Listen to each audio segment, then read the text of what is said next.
Hello guys, welcome back to my channel. My name is Roxanne. If it's your first time here, then welcome.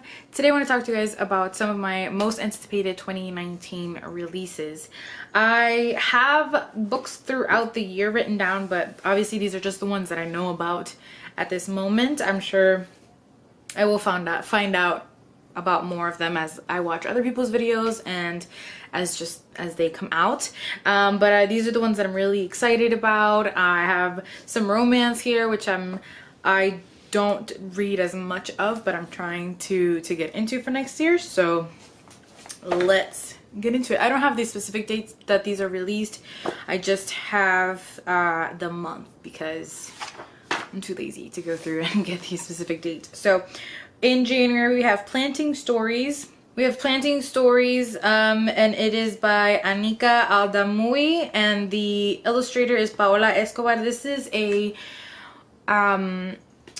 This is a picture book about the first Puerto Rican librarian that worked in New York City. And if you know anything about me, you know that I'm studying to become a librarian. You know that I'm Puerto Rican. You know that I live in the city. And so obviously these are all things that I need in my life. So I'm very, very excited to read that one and see her story and see the illustrations and everything. Then we have Unmarriageable by Sonia Kamal, and it is supposed to be a Pakistani Pride and Prejudice, and that's pretty much all I needed to know to want to read it. Then we have Maid, Hard Work, Low Pay, and A Mother's Will to Survive by Stephanie Land. And this is exactly what it sounds like. It's a nonfiction about being a maid, being lower class in the United States and what that means. It's a memoir. I'm very excited about it. In February, we have The Matchmaker's List by Sonia Lally. And this is an Indian contemporary romance. I think it has to do with like her mom or her grandmother gets involved, tries to set her up. Things go awry probably. I'm very excited.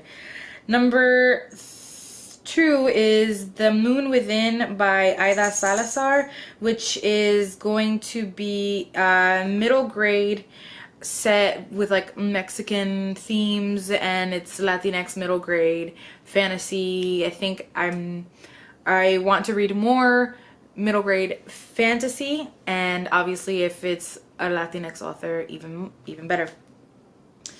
Then we have On the Come Up by Angie Thomas. This is Angie Thomas's second book. She wrote The Hate U Give. Obviously I want to read her next one. Number 4, A Sprinkle of Spirits by Ana Meriano, and that is the second book to the Love Sugar Magic series. I probably would have already put up my favorite middle grade and graphic novels video in which I talk about the first in this series and how much I loved it.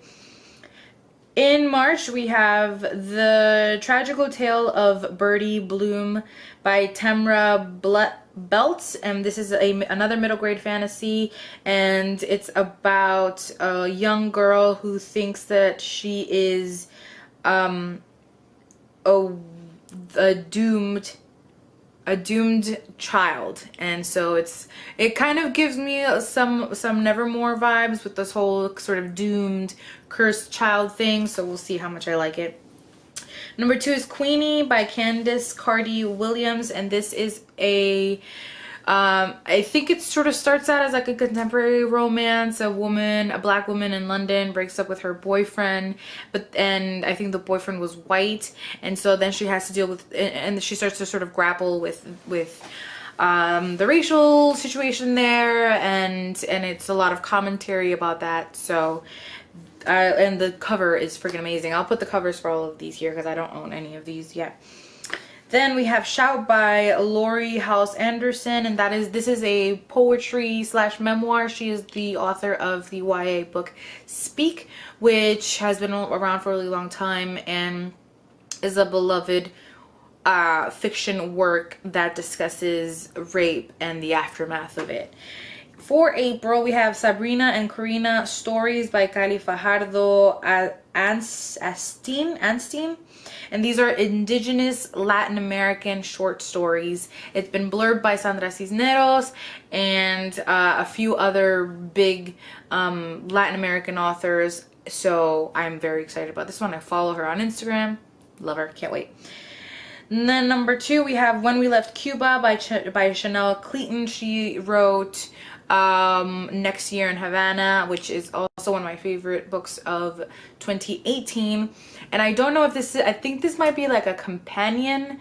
I think it might follow another one of the sisters. I'm not 100% sure. You guys know I like to go into books knowing pretty much nothing.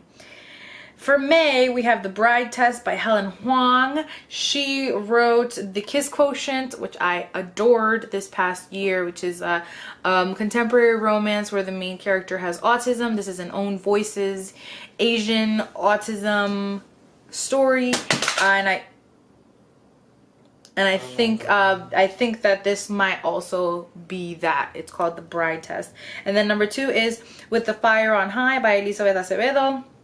She wrote Poet X, also one of my favorite books of 2018, and so obviously I want to read her next one. And I think it's about like a teen mom living in the city, and she loves to cook, and about kind of how all of those things go together in her life, being a teen mom, a Latina teen mom, and I cannot wait. Nothing for June so far. In July, we have The Marriage Clock by Zara Rahim, which is a Muslim contemporary romance that I'm very excited about. Then we move to August, which is Gods of Jade and Shadow by Silvia Moreno Garcia. This is a Mexican folkloric fantasy. She wrote Signal to Noise, yeah, which I haven't read yet, but I own, and I know a lot of people love it, so I'm sure I'll love that one, and I'm sure I'll love this one. I think this is an adult fantasy. September so is Ghost Squad by Claribel Ortega. She's a dear friend of mine, and she is publishing a middle grade sort of 80, I think it's like a mix of, it's Coco meets Stranger Things. Yes, and it's middle grade. And oh, sorry, I have another one for February. Oh, one of the ones I'm most excited about is Black Leopard Red Wolf by Marlon James. This is a high fantasy with African mythology influences. Yes. It's I saw a blurb that was like, this is the African Game of Thrones. And then, let's see, The Priory of the Orange Tree. That is by Samantha Shannon. And it is, this one's actually being published in March. And, yeah, just skip these two for whatever reason. And this one has dragons. I'm actually not a huge fan of dragons in fantasy. But this one looks and sounds great. She wrote The Bone Season or something like that, which I kind of never called out to me, but this one does. I'm trying to get more into high fantasy next year, or this year, so we'll see how I like that one. In October, we have Ninth House by Leigh Bardugo, which is gonna be adult. I think it's supposed to be sort of like another campus novel.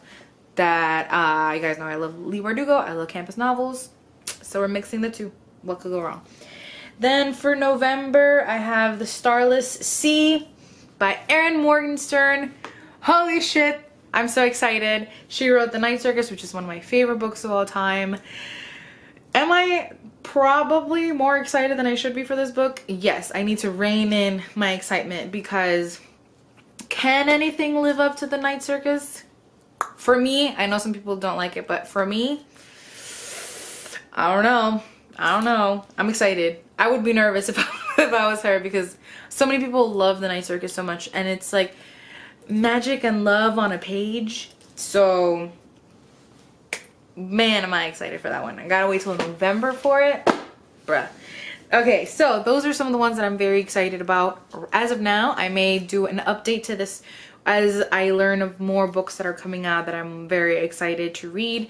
I have to read a lot of these in order to make space for those, because my goal is always that at the end of the year I have gone through most of the books that I have that I had at the beginning of the year. So right now I have something like 130 books that I have unread.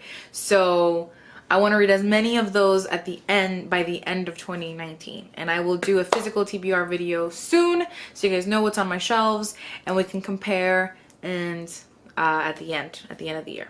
So yes, let me know what some of the books that you are most excited about. As always, thank you for watching and for listening. I love you guys very much.